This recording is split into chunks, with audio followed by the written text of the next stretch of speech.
We went out to a village in remote Malawi.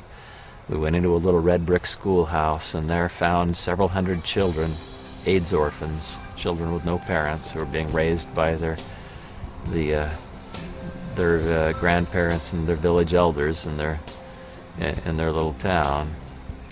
And we passed food around as there was the clamor that would accompany hundreds of kids confined in a small place. There were noises and laughter and some tears, and the smells of Africa were there.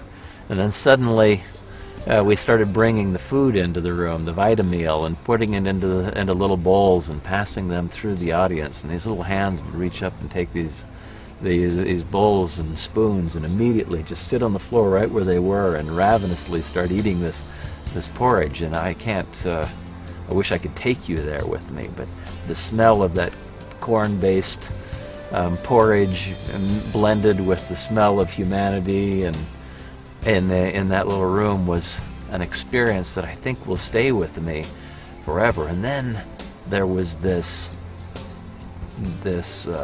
gripping moment when the bowls were being passed from hand to hand among the adults and handed down to these children, and the hands are reaching up, and we get back near the back of the room and somebody says, "We're out of Vitameal.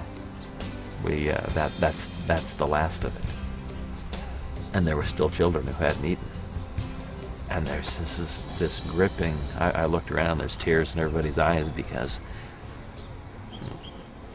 we hadn't got to the end of the row. I was fascinated that what happened next was the bowls got moved around and children started gathering around the bowls that were there, and they shared with each other, and everybody got something to eat in that room, it felt like.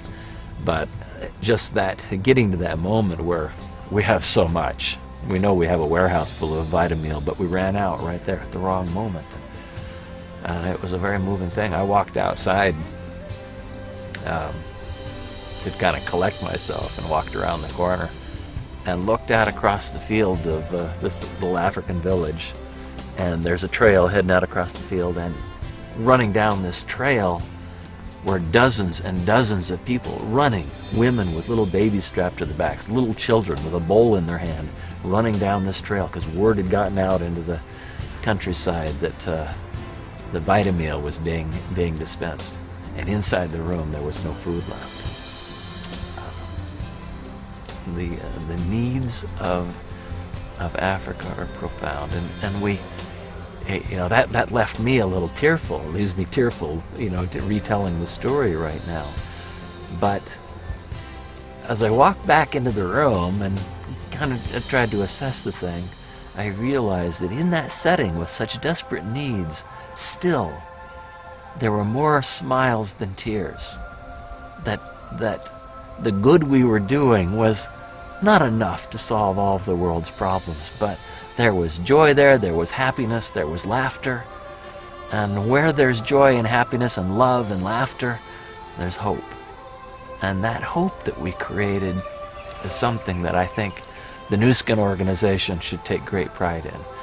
They are bringing hope to not just a few, but to tens of thousands of people, day in, day out, month in, month out. And I just have to believe that one day some of those children are going to grow up to be leaders that will be the seeds of promise that will start to bring resolution to some of these intractable problems here. We can't solve all the problems, but those children may.